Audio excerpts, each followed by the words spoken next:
Hey everyone, welcome to Murphy's Law Garage. Today, Diode Dynamics sent over their fog light kit for the Mustang S650. The one and only fog light kit you can get for an S650. And let me tell you, if you're like me, the S650 Mustang looks like it's missing fog lights. It's the only generation really that doesn't have an option for any sort of fog lights. So this is going to be a big add-on. Let's get in it. All right, so here's all that it comes with. Now, of course, the fog lights were previously in the box. But let me tell you, what a beautiful, absolutely beautiful piece of kit this lighting unit is. You can see that it's blinded. That's your lines at the top and bottom that keeps from there being reflections that hit people in the eye. This is built way more like a headlight than it is a fog light. It's really, really, really nice. A lot of heat sinking on the back of it here. Adjustability. Just a beautiful bit. And then these bumper inserts, man. This is way thicker and stronger than what's on the car. And the other bit I like is that there's no block-off plate right here, so you get some extra airflow on both sides. Now, I don't have an oil cooler on the other side, so I could care less about a fog light possibly blocking that airflow, but realistically, it still wouldn't be a problem even if you have it. Just look at how pretty the casting on this piece is. Just beautiful. Of course, it comes with a mound of wires that are needed to intercept the headlights and make these suckers come on. But to make this work, we got to have some real fun. So much like doing the tail lights, a whole bumper has to come off. And the rear bumper is actually not bad. It's a little tedious. The front bumper is a lot of bolts, a handful of them in tight places. So let's go take that front bumper off, and then we can get these fog lights installed. All right. I've got the car picked up off the ground, but look at those long travel shocks. It's so hard to get the nose high enough to get them to come up. We got to get the front bumper off. First thing we're going to do is pull this upper tray. To remove this upper tray, you've got just a bunch of different push pins here that hold it on. Let's get this upper tray off. All right, once you have a multitude of clips out here, you can just set them right there, carefully pick it up, and set that off to the side. Now, we're not going to pull them right away, but there are also bolts here that hold the top of the bumper cover on. We want this to hold still while we're working on the underside. So what we're going to do next is we're going to take all of the clips out from underneath, and then I think it's one clip on each side if I remember correctly. I've done this a ton. We'll get to see my inner chiller hiding behind the bumper here in a second. Let me show you how to get which bolts to take out on the underneath. All right, so under the car, you can see we've got this ring of bolts that go all the way around the front lip. All of that needs to come out. You got some spotted. There's one down there in the corner. There's one right here. There's a clip here. There's a clip here, a bolt there, clip here, a bolt there. Just take all we're trying to do is remove this under tray, because that's what holds this part of the bumper here, this entire lower section. So take all of these 7mm bolts out, including the plastic clips that meet the secondary under engine tray, and drop this tray out, and I usually just slide it under the car out of the way. All right, and just like that, the under tray is on the ground. You can see we've got lots of room to see things down here, including some of the plumbing and valving for my Whipple Supercharger's icy chiller inner chiller system. Now we need to remove the clips that hold the fender liner to the bumper on the sides here. Let's go get those. All right, so passenger side, same on the driver's side though. You have, where's my hand? There it is. 1, 2, 3, 4 clips. They come all the way up to near where the bumper seam is here. So 4 clips here that you need to remove. The 2 lowers down here, this one and that one, that only holds this flap on, and that's only attached to the liner. So don't worry about those. 1, 2, 3, 4. Do it on the same on both sides. All right, so once you've got all of those out on both sides, you can see here the fender liner is now free of the bumper. The next one we're gonna do, and this is probably the trickier bit of it, not really, but it's just tight. There are a pair of bolts right here and right here that point down into a bracket that holds the corner of this bumper.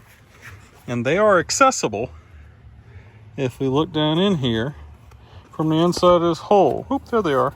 See them? 1, 2. You get down in here with your 1/4 inch and you hurt your wrist and you jack it real good, leave it unsatisfied. You do that on both sides, and then the corners here can pop away from the body, and then we'll come deal with the top of it. All right, and once you got the bolts out, you're gonna reach inside the fender liner here, grab the side of the fender and pull down. There's a Christmas tree clip in here, so it takes some force, support that bracket a little bit, keep pulling, and eventually it pops out. See the Christmas tree? Now you can see the bumper is actually hanging forward, so I told you to leave these bolts in. We're gonna remove these bolts along the top and the bumper's gonna pop off. Oh, look, Jacob showed up, so he's holding the camera. So once you've got these bolts off across the top, you can kind of shimmy it a little bit, pull up on the edges here, get this to release. Come here, Jacob. There's one more clip here that holds these rubber gaskets in on the side. They're gonna need to come off. All right, so you pop these guys out here. I'm trying not to lose that. And once you've got those out, again, shimmying, get the corners to pop off of this support bracket here. And then the bracket, the bumper can come off. But Jake's gonna walk over here. I'm gonna show you something else. There's a wiring connector. Now you can get this connector from under the car if you thought about it ahead of time. I didn't. So I'm gonna pop that off. Or, you know, pop it completely out, because why not? It's really tight. I'm gonna take that off on camera. And then I have this popped out. Jacob can show the other one. You have your side marker light right here that needs to be popped off. You can pop that one off. And then over here, there's another one on this side. Gonna pop that guy off. And then I'm gonna try one more time to not make a fool of myself and pop this guy off. Oh, there it goes. Okay. And there's the bumper. Now to put on our fog lights, we need to address these two guys. So I'm gonna take the bumper and set it in the grass, and we're gonna go get the fog light modules ready to install them. All right, so here's the inserts for the grille. I've got the fog lights. See, I've got the lettering the right way around, facing up. And you insert them into the actual inserts here. And then they each have 4 screws, Phillips head, that hold them on. 1, 2, 3, 4. Let me get both of these tightened on. All right, so once you've got this attached on here, here's the alignment tool. Be very careful with this. It's 3D printed. I believe it's out of PLA. Diode Dynamics, I'm sure you're watching this video.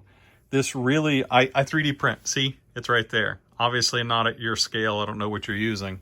But this really ought to be ABS and then printed a lot hotter. And to anyone who's pulling this alignment tool out of the bag, be very careful when you pull it out not to squeeze the bag, because 3D printed objects like to break along those print lines, and this one has a little bit of delamination in it. So I broke mine. I had to glue it back together. Anyways, this is the alignment tool, and you need it to slip in here nice and snug. You see the shape of it? It kind of saddles the bottom of that bolt there, the cradle. So you're going to tighten and loosen this Phillips until it's the perfect setup for this. And then you can adjust this on the car after if you want to aim the fog lights up and down, but they give you this to make that adjustment. So just make sure that it fits in there nice and snug. All right, so here I am in the grass with the birds twerting. Tweeting? Yeah, that's the word. Here's the Diode Dynamics fog light assembly. Here's the stock bumper. There is some screws here around the bottom, 4 I believe, and then some clips where it's hooked into it. All you got to do is take those bolts out and then slip the Diode Dynamics system in. All right, so once you've got those bolts out, you see where they were, 1, 2, 3, 4. There's the air dam, which you can remove this on your stock car if you want to get more air into that pocket. But if you don't have a cooler, it's kind of like, why? It's not going to do anything. And then this part of the assembly is kind of clipped in there all the way around. So I don't have enough hands to do that right now, but I'm going to pry on all of these clips here and then pop each bit of it out until this will come up out of the hole. All right, and once you've managed to pry all of those very annoying clips off, there was also a retainer that kind of pushed through this hole right here that holds that chunk in. Something that Jacob and I noticed that was interesting is that for some reason my base model has the Performance Pack bumper and grille inserts. See it right here? I had someone comment on one of my videos and said that's the Performance Pack grills. I asked if I had swapped them out. And I told them no, it's a base model, but I don't know if, because my car is really early, it was pre-ordered. I don't know if at the plant they just put in what they had because they didn't have the base model style, but hey, there you go, it's in there. Cool. I kind of feel bad that I'm taking off such a thing. I'm definitely never getting rid of those because it makes the car unique. But once you've got that done, then you just, well, haphazardly sit this guy in here acting like you possibly know what you're doing, and then push it into those clips to lock it in. All right, and then once you get it all lined up just right and push it down, all of the clips lock back in around the sides, you can push this retaining tab back in again. The bolts don't go back in because the bolts that were here only hold the blocking plate off because my car doesn't have the actual performance package with an oil cooler. I considered possibly cutting that in case I wanted to block. I'm not. This is staying open. But it would be possible. It's interesting is Diode Dynamics part here must be like a perfect cast of the other one because the stubs are still here for the block off.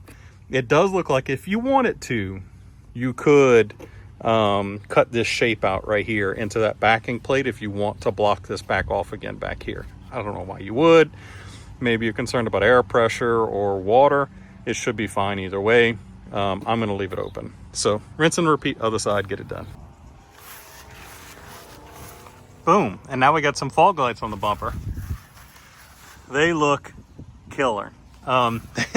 They don't hide in there. They're very large. Girthy, I say, is the word I would use to describe them. That's meaty.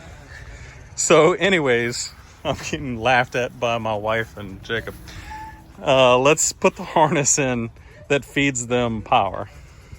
All right, let me explain the harness assembly to you here real quick.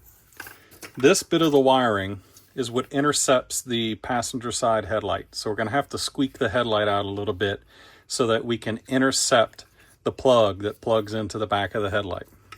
Easy, no big deal. This plug right here intercepts the passenger side marker light, the over by the wheel, so that it knows when the car has its running lights on. No big deal. This right here is some sort of transformer, I believe, or a rheostat or something like that. It dissipates a bunch of heat. This is going to get stuck up inside the driver's side, behind the passenger side headlight area. It's got some double-sided tape, and we can use a zip tie to help that. This is power and ground that feeds this harness. Of course, the one with the fuse on it here, oop, that wasn't settled all the way, is what feeds power. So we have to make a power and ground connection over by the fuse block. I'll show you how to make that. And then these two right here, this one is for the closer. It's the shorter. So this is the passenger side fog light. This is across the front of the car to the driver's side fog light. Let's go get this laid into the car. All right, so the passenger side headlight has to pop out so we can intercept that plug like I showed you. So that is a bolt here. You're learning with me as I go.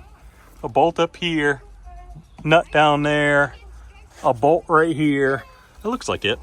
And then this headlight should slide out for us to get to that wire. Right, so once you pull the headlight out, you don't have to fully disconnect it from the car. In fact, I wouldn't. I've kind of tilted it up and off to the side. Jacob's holding it still so it doesn't hit the paint. But the next thing you're going to do is use this interceptor part of the harness. You're going to unplug this clip from the headlight. You're going to plug this guy in and then plug the factory side in, and that's going to send the factory headlight signals to the fog lights. All right, so now that I've got the headlight back in with the interceptor harness in, I'm going to take this guy right here, sneak it back behind this, and then connect it to the same bracket that holds the computer engine harness. I'm going to use the 3M tape that's provided to stick it there. All right, so once you've got it attached, I changed my mind. I put some neoprene, soft, fluffy foam tape behind it and zip tied it to this computer harness. I'm sure in 20 years it'll eat through the wires and cause a mysterious issue, but until then it'll be fine. Not, I'm messing, it's fine. This foam tape will protect it. Anyways, I've got it zip tied there. The next thing we need to do is intercept this side marker light that's right here. So this right here is going to plug there, and then this one will then plug into the side marker, and that lets the the fog lights know whenever the running lights are on. All right, so once you've got that harness intercepted, now you've got the new connector hanging out here for this light. See how I've got it kind of zip tied through here. I've got the stock one zip tied back to this harness, got the slack bundled up. The next thing I need to do is the positive and negative for this harness, and I'm actually going to snake this guy up through here behind the headlight under the airbox, and where I'm aiming to get to is right here. Pick your own path or poison, zip tie it well. I'll bring you back when I'm up there. All right, so I've passed it up behind the headlight. It comes up through the space here. Now I've got a Whipple and big air boxes, so I'm being lazy right now. I don't want to pull the airbox out. The next time I have it out, I'll zip tie it down in there following some other wires. But I'm behind the Whipple airbox, coming under the fuse box here, and then I've taken the wire and I've turned it this way, and it comes around, and look, here it is. Here's the positive side, and then the negative side comes out under the box here, and then look, I've got more grounds for other stuff for the IC chiller and the Whipple kit. So I'm going to ground it here with the rest of my other aftermarket grounds, and I'm going to grab power with my other aftermarket power right here. All right, so now I'm left with the passenger side fog light harness and the driver's side. I need to attach this wire through here somehow. I'm going to figure that out and show you how I did it, but just pick a good place where it won't get pinched or snagged on something and get it to that side. All right, so that wire comes down, passes through here. I've got one zip tie on the back here. It is inside of this metal channel here, all the way across the front. See, I got a zip tie, 1, 2, 3 to keep it in there. And then it crosses here under my chiller line here for my supercharger, and then pops out right here. Got another zip tie through the subframe here to hold it still. There's my cat Tater. Say hi, Tater. He says hi. That's how cats say hi. And now we've got the other fog light harness laying right here. Well, there's really nothing else to do here but to put the bumper back on. So let's temporarily hang the bumper in place, plug in those fog lights, and make sure things mostly work.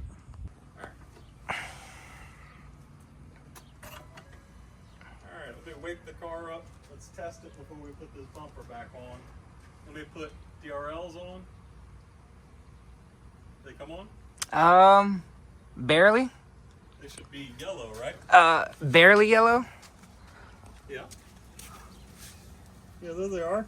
I was about to say I could only see the reflection in the bumper. Yep, so that's them. That's running lights. And then next we should have holy shit. headlights on. Yeah, that's bright. Yeah, wow. God, the glare. I think they're brighter than the headlights. Wow. Woo. All right, well, let me back up a bit. Nice. You have a Camaro behind you. Oh, Lord. Anyways, that looks great. Well, good thing they work.